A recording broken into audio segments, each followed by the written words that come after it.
రాష్ట్ర ఐటీ శాఖ మంత్రి నారా లోకేష్ 2 రోజుల క్రితం మంగళగిరిలోని తెలుగుదేశం పార్టీ రాష్ట్ర కార్యాలయాన్ని సందర్శించారు. ఈ సందర్భంగా లోకేష్ కార్యాలయానికి వస్తున్నారని చెప్పి దాదాపుగా 4,000 మంది ప్రజలు రాష్ట్రంలోని వివిధ ప్రాంతాల నుంచి తరలి వచ్చారంట. పార్టీ లోపల నుంచి బయట రోడ్డు మీద వరకు కూడా దాదాపు 2 కిలోమీటర్ల పొడవు క్యూ లైన్ కట్టారంట ఆయన్ని కలవడం కోసం, ఆయన్ని కలిసి తమ సమస్యలు చెప్పుకోవడం కోసం. అంటే ఆయన ఈ 4 గంటల పాటు పార్టీ కార్యాలయంలో ఉన్నారు. దాదాపుగా 4,000 మందిని కలిశాను, 4,000 సమస్యలు విన్నాను అని ఆయన చెప్పారు. అలాగే తెలుగుదేశం పార్టీకి మద్దతుగా ఉండే మీడియా కూడా 4 గంటలు 4,000 మందితో సమస్యల వివరణ అంటూ అద్భుతంగా రాసుకొచ్చారు. సరే, లోకేష్ తెలుగుదేశం పార్టీ నాయకుడు, కాబోయే ముఖ్యమంత్రి కాబట్టి మీడియా అంత ఎలివేషన్ ఇచ్చుకోవచ్చు, అందులో తప్పేం లేదు.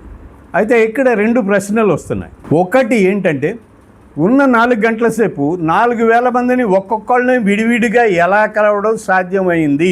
నిమిషానికి ఒక్కళ్ళు చొప్పున వేసుకున్నా కూడా అంతమందిని కలవడం అనేది ఎట్లా సాధ్యం అవుతుంది చెప్పాలి.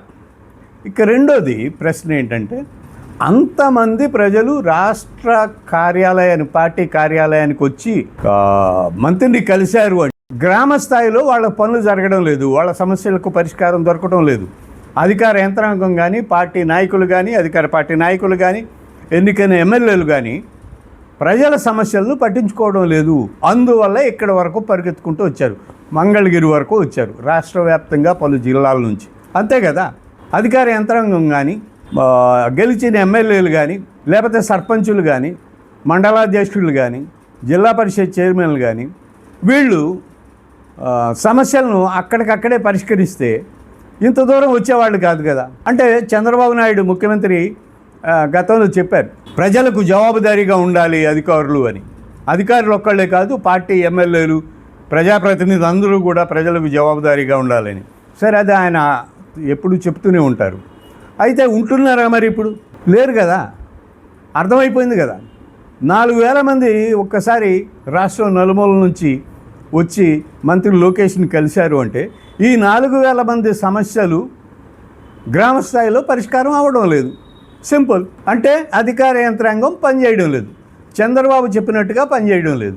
ఇది స్పష్టంగా తెలిసిపోతుంది. అంటే 16 నెలల కాలంలో అధికార యంత్రాంగం, గ్రామ స్థాయిలో అధికార యంత్రాంగం చంద్రబాబు నాయుడు చెప్పిన పని చేయడం లేదు. అయితే దీంట్లో ఇంకొక ట్విస్ట్ ఏంటంటే, ఈ విషయం మీద అంటే ఇంతమంది ప్రజలు తనను కలుసుకోవడానికి రావడం మీద స్పందిస్తూ లోకేష్ ఏమన్నారు, ఎమ్మెల్యేలు, మంత్రులు, ఎంపీలు, ఎన్నికైన పార్టీ ప్రజాప్రతినిధులు అందరూ ఎందుకు గ్రామాల్లో ప్రజా సమస్యలు పరిష్కరించడం లేదని సీరియస్ అయ్యారంట.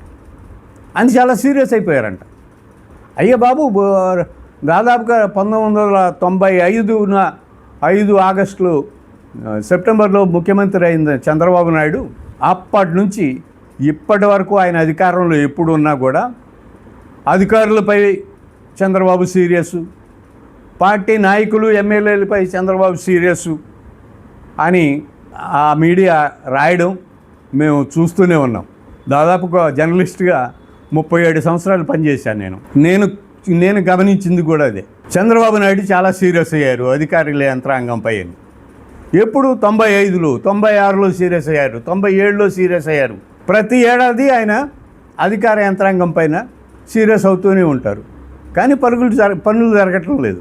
ఇప్పుడు 2025లో కూడా ఆయన సీరియస్ అయ్యారు, 24లో ఆయన సీరియస్ అయ్యారు, ఇప్పుడు 25లో ఆయన కొడుకు లోకేష్ సీరియస్ అయ్యారు. ఇప్పుడు 25 నుంచి ఆయన కొడుకు లోకేష్ సీరియస్ అవుతూ ఉంటారు. అది మనం చూస్తూ ఉండాలి పేపర్లలో. అంతకు తప్ప వాస్తవానికి ప్రాక్టికల్గా గ్రామ స్థాయిలో ప్రజలకు పనులు జరగడం లేదు. ఈ విషయం నిన్న లోకేష్ మంగళగిరిలోని రాష్ట్ర కార్యాలయాన్ని సందర్శించినప్పుడు వచ్చిన 4,000 మంది ప్రజలు, వివిధ అర్జీలతో వచ్చిన ప్రజలు ప్రత్యక్ష సాక్ష్యంగా నిలబడుతున్నారు. పనులు జరగడం లేదు, ప్రజలకు ఎమ్మెల్యేలు పనులు చేయడం లేదు. ఎమ్మెల్యేలు కేవలం ఇసుకలకు, లిక్కర్ వ్యాపారానికి, మైన్స్ వీటి మీద దృష్టి పెట్టారు, డబ్బులు వసూలు చేస్తున్నారని వాళ్ళ పత్రికలే ఒకటి ఆ మధ్యకాలంలో రాసింది. ఎమ్మెల్యేలు విచ్చలవిడిగా డబ్బులు వసూలు చేస్తున్నారు, దందాలు చేస్తున్నారు అంటూ రాసుకొచ్చింది వాళ్ళ పత్రికే. ఇది మనం చెప్పాల్సింది కాదు. సో ఇది రాష్ట్ర పరిస్థితి. ప్రభుత్వం పనులు జరగడం లేదు ప్రజలకు 16 నెలలుగా అనే దానికి ఇంకా నిన్న లోకేష్కి ఎదురైన పరిస్థితే తాజా ఉదాహరణ. చూద్దాం ఏం చేస్తారు. లోకేష్ కూడా సీరియస్ అయ్యాడు కదా, ఏం చేస్తారు. ఇక నుంచైనా ఎమ్మెల్యేలు, అధికారులు ప్రజలకు అందుబాటులో ఉంటారా, ఉండరా? ప్రజా సమస్యలు గ్రామ స్థాయిలోనే పరిష్కరిస్తారా లేదా? ఇప్పుడు లోకేష్ సీరియస్ అయ్యాక కూడా పరిస్థితి ఇలాగే ఉంటుందా, ఏమన్నా మారుతుందా చూడాలి.